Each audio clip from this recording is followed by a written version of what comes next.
Have you ever pondered over why the successful often forget their humble beginnings? Picture this, a movie actor who once upon a time was nothing more than a dreamer. He would knock on every door, visit every studio, hoping for someone to recognize his talent. Yet all he was greeted with was rejection and indifference. He was made to wait hours for auditions, treated as an afterthought, as if he were worthless. He lived a life of struggle, his pockets empty, his spirit, however, brimming with hope. Fast forward to the present day. This once rejected actor is now a superstar, bathing in the light of fame and fortune. The studios that once turned him away are now at his doorstep, begging for his time. The tables have indeed turned, but as he basks in his success, he forgets the pain of his past. He forgets the cold, harsh rejections, the long hours of waiting, the feeling of being invisible. Now, there are young, aspiring talents waiting at his studio, hoping for a chance just like he once did. They run after his car, their eyes filled with dreams, just like his once were. Yet, he turns a blind eye, indifferent to their struggle. He has forgotten what it feels like to be in their shoes. Is he not reenacting the very behavior he condemned in his past? Is he not treating these young dreamers the way he was treated when he was one of them? He, who was once a victim of neglect, has now become the perpetrator. His past self would have been disappointed, but his current self is too blinded by success to care. This, my friends, is the hypocrisy of success. It's a tale as old as time, a cycle that never seems to break.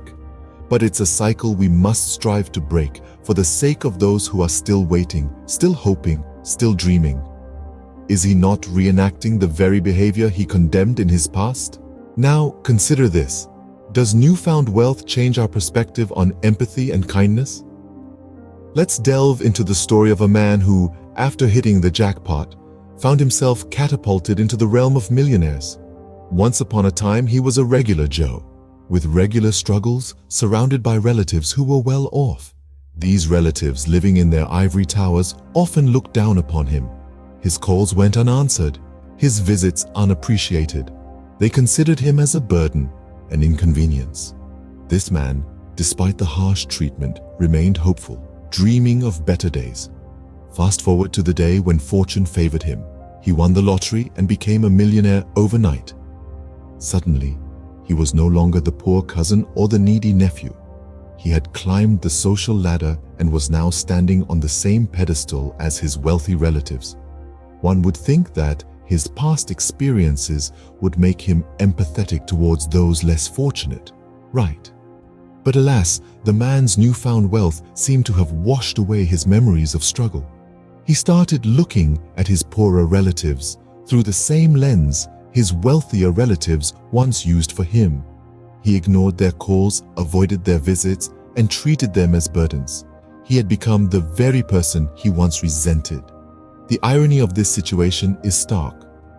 The man who once yearned for empathy and kindness from his well-off relatives was now withholding the same from his own less fortunate family members.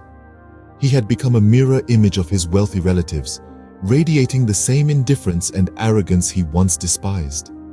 His past struggles did not make him empathetic.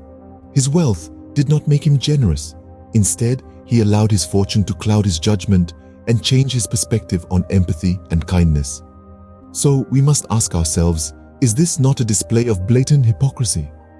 He had become the embodiment of the very attitude he once criticized. His actions were a stark reminder that wealth can often amplify our true character, revealing our inherent hypocrisy. Is this not a display of blatant hypocrisy? Let's delve into the realm of relationships. How often do we see double standards at play? Consider the story of an elder brother, protective and caring. He chides his sister's boyfriend, criticizes him for his advances, his flirtatious nature. He argues it's for his sister's safety, for her good. But let's flip the coin. Imagine this brother, walking down a lonely road, spots a beautiful woman, alone. Would he not seize the opportunity? Would he not flirt, charm, and perhaps even tease? Wouldn't he mirror the very actions he condemned in his sister's boyfriend? This is not a tale of a villainous brother, but rather an illustration of the hypocrisy that often seeps into our relationships. We stand on our pedestals of morality and judgment, overlooking our own actions and intentions. Moving on, let's explore another narrative. Picture a daughter-in-law struggling under the harsh words and rigid attitude of her mother-in-law. She dreams of a separate family, a peaceful life away from the incessant nitpicking. Years later, when she finds herself in her mother-in-law's shoes, she repeats the same pattern. She scolds, criticizes, and burdens her own daughter-in-law, becoming the very figure she once resented. Is this not a clear instance of hypocrisy? It's easy to point fingers, to criticize others for their actions.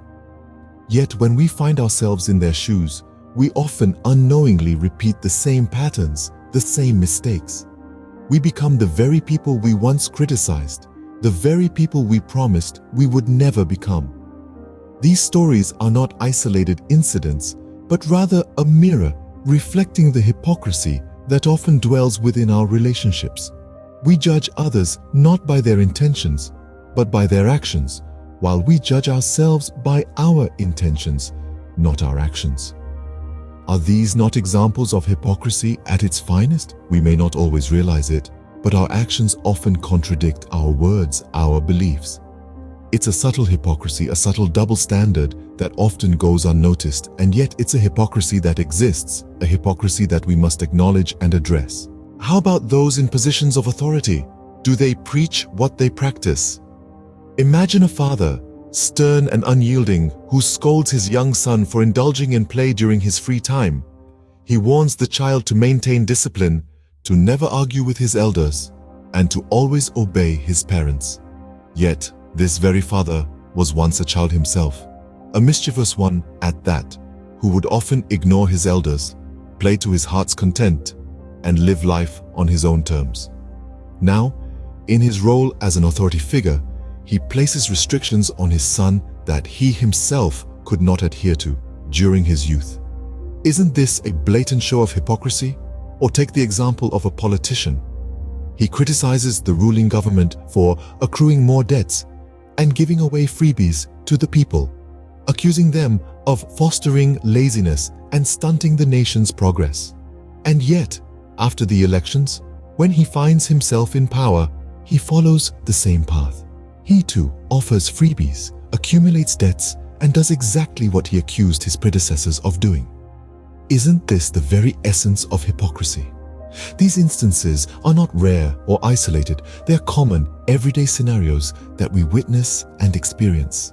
We see this hypocrisy in teachers who demand respect from students but fail to show respect in return, in bosses who demand punctuality but are often late themselves, in leaders who advocate for equality but practice discrimination.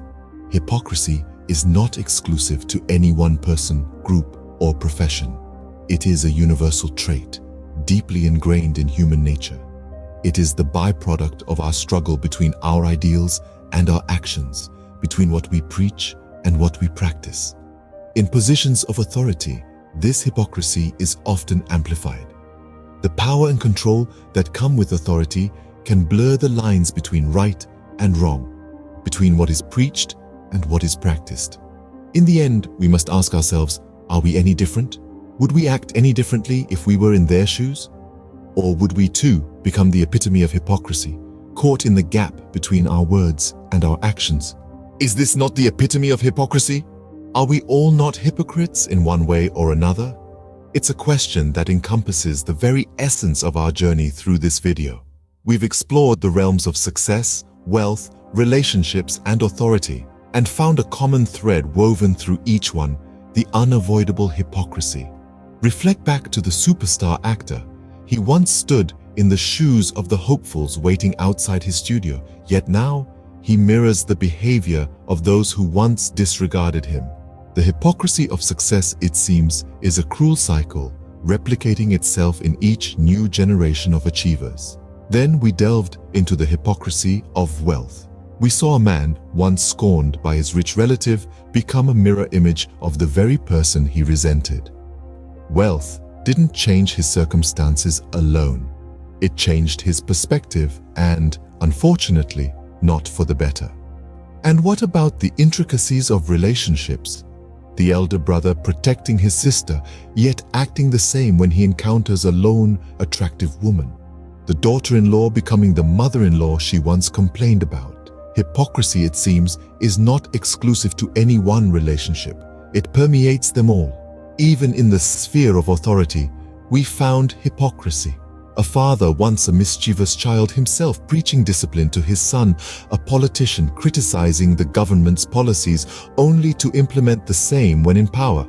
Hypocrisy is a cloak worn by those in power, often unnoticed until the tables turn.